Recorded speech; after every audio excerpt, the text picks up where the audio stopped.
মানুষকে ফ্ল্যাট এখনই যেন হাতে তুলে দেওয়া হচ্ছে। এআই এর মাধ্যমে এই সমস্ত জিনিস তৈরি করে আমাদের বিরুদ্ধে ছাড়া হচ্ছে কিনা সেইটাও দেখতে হবে। বিকাশ নম্বর নিবে কেন? আমরা তো মানুষকে কেনার চিন্তা করি না, আমরা মানুষের জীবনের প্রতি সম্মান দেখাই। যারা নিজেরাই এই কাজ করেন তারা উদুরপুন্ডি বুড়ুর গাড়ে এখন চাপানোর চেষ্টা করছে। আমরা এই ধরনের অনেক কার্ডের 10 টাকা দামে কেজির মতো অনেক কার্ডের মানুষকে লোভ দেখানো হচ্ছে, মানুষকে ফ্ল্যাট এখনই যেন হাতে তুলে দেওয়া হচ্ছে। এগুলা লঙ্ঘন নয় না? আমরা কোথায় কি করেছি? আমরা করি নাই।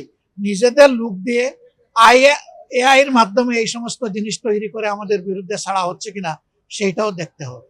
আমরা কিন্তু ওই সমস্ত চূড়াপথে জনগণের যে ভোটের বৈধ অধিকার এবং পাওয়ার, এটাকে আমরা প্রভাবিত করাকে ঘৃণা করি, একদম ঘৃণা করি সুস্পষ্টভাবে।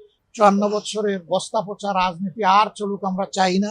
রাজনীতিতে বড় ধরনের পরিবর্তন আসুক আমরা যারা চাই, তারা এই সংস্কারের প্রস্তাব নিয়ে যে গণভোট অনুষ্ঠিত হচ্ছে সেখানে আমরা আশা করবো তারা সকলে হা বলবে। আর আমরা ঐক্যবদ্ধ একটা জাতি যেহেতু গঠন করতে চাই, এককভাবে দলীয়ভাবে নির্বাচনে আমরা যাচ্ছি না। আমরা মূলত বাংলাদেশের সকল দেশপ্রেমিক এবং ইসলামী দলগুলোকে সাথে নিয়ে একসাথেই আমরা যাচ্ছি। তার কিছু ব্যতিক্রম থাকতেই পারে, কিন্তু আমাদের এই আয়োজনটা সামগ্রিক একটা আয়োজন। আমরা জাতিকে এই আশ্বস্ত করেছি, এই বার্তা দিয়েছি,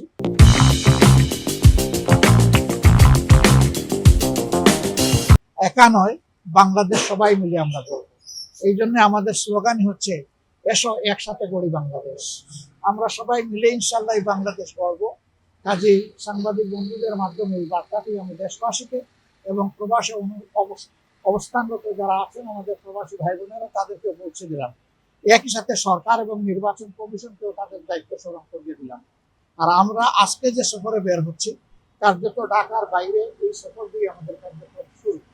আমরা চেষ্টা করব প্রত্যেকটি এলাকার জনগণের পালস বুঝে তাদের প্রতি সম্মান দেখানোর জন্য এবং তাদেরকে আশ্বস্ত করার জন্য যে জগদ্দল পাথরের মতো যে সমস্ত সমস্যার পাহাড় জমে আছে, যদি তাদের বুটে, তাদের ভালোবাসায়, তাদের সমর্থনে আমরা যদি দেশ সেবার সুযোগ পাই, সরকার গঠনের সুযোগ পাই, তাহলে যৌক্তিকতার ভিত্তিতে, কোনো অলিক স্বপ্ন নয় এবং মিথ্যা ওয়াদা নয়, বাস্তবতার ভিত্তিতে আমাদের সর্বশক্তি এবং দেশের জনগণের যে সম্পদ, সেই সম্পদ দিয়ে আমরা ইনসাফ ভিত্তিক উন্নয়ন এবং সমস্যা সমাধানের ইনশাআল্লাহ আমরা উদ্যোগ গ্রহণ করব।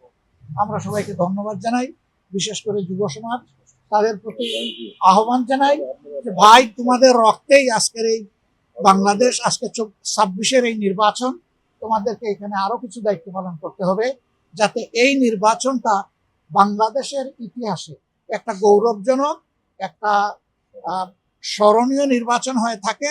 নির্বাচন যেন হয় সম্পূর্ণ নিরপেক্ষ, সুষ্ঠু এবং গ্রহণযোগ্য।